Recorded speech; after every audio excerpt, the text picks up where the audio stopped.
What's up guys, in today's tech tip I'll be showing you how to find your phone using your Amazfit Bip 3.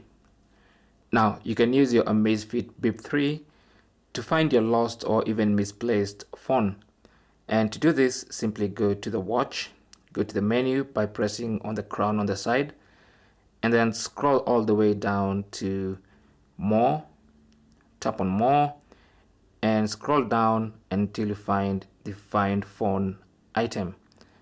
If you tap on that, your phone should ring as loudly as it can, and that should help you find your phone. So to test it out, the phone is ringing.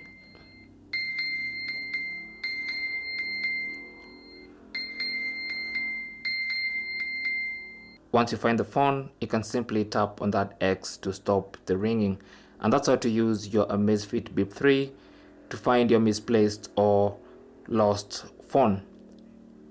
Thanks for watching and good luck.